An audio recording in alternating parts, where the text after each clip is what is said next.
LPG cylinder ధరల పెరుగుదల కొరతపై parliament మకర్ద్వార్ వద్ద ఇండియా కూటమి ఎంపీల నిరసన.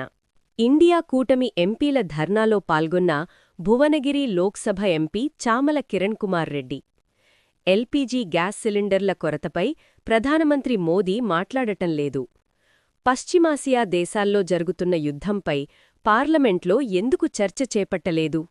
ఎల్పీజీ సమస్యను కేంద్ర ప్రభుత్వం పరిష్కరించాలి. 18వ లోక్సభలో కేంద్ర ప్రభుత్వం వాస్తవాలు మాట్లాడనీయడం లేదు.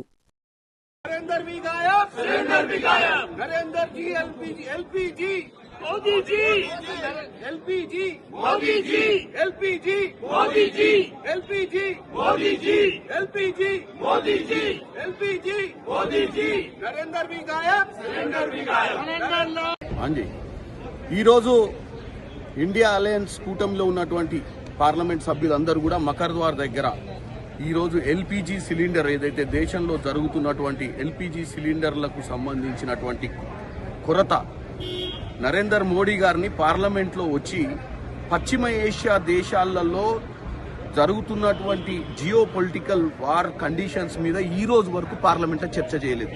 ఈరోజు ఈ సమస్య వచ్చింది, ఈ సమస్య గురించి కూడా మాట్లాడతలేరు. ఇవాళ వాళ్ళను నరేందర్ మోడీ గారిని వచ్చి ఈ సమస్య గురించి మాట్లాడాలని, ఎందుకంటే ఈ 18వ లోక్సభలో ఏ రోజు కూడా వాస్తవాలు మాట్లాడనీయకుండా ప్రతిపక్షాల నోర్లు మూయించారు. వాళ్ళు కూడా వాస్తవాలు మాట్లాడతలేదు. ప్రజలందరూ ఇబ్బందులు అల్లురు. కాబట్టి ఈరోజు మేమందరం కూడా రాహుల్ గాంధీ గారు, ప్రియాంక గాంధీ గారు, ఖర్గే గారు, సోనియా గాంధీ గారు, అన్ని పార్టీల పక్షాల నుంచి వచ్చినటువంటి ఎంపీలందరూ కూడా ఈరోజు మకర్ద్వార్ దగ్గర డెఫినెట్గా దీన్ని మోడీ గారు ఈరోజు వచ్చి చర్చ చేయాలి. వీలైనంత తొందరగా ఈ దేశంలో ఈ సమస్యను పరిష్కరించే దిశగా పోవాలి. నరేందర్ మోడీ గారు కేవలం ట్రంప్ మాట్లాడే మాటల్ని ఇక్కడ మాట్లాడాలనుకుంటుంటూ ట్రంప్ చేసే పనులను వ్యతిరేకిస్తలేడు. ఎన్నో దేశాలు, ఎందుకంటే ఈరోజు అత్యంత పెద్ద భారతదేశం, ప్రజాస్వామ్య దేశం, ఇప్పటి వరకు ఈ యుద్ధం గురించి మాట్లాడే పరిస్థితి లేదు. ఎందుకు భయపడుతుండు నరేందర్ మోడీ ట్రంప్కు అర్థం కావట్లేదు. కాబట్టి ఆయన వచ్చి ఇక్కడ దేశ ప్రజలను ఉద్దేశించి ఈ పార్లమెంటు అంటే ఈ దేవాలయం లాంటిది ప్రజాస్వామ్యానికి ఇక్కడే మాట్లాడాల్సిందిగా కోరుకుంటున్నాం.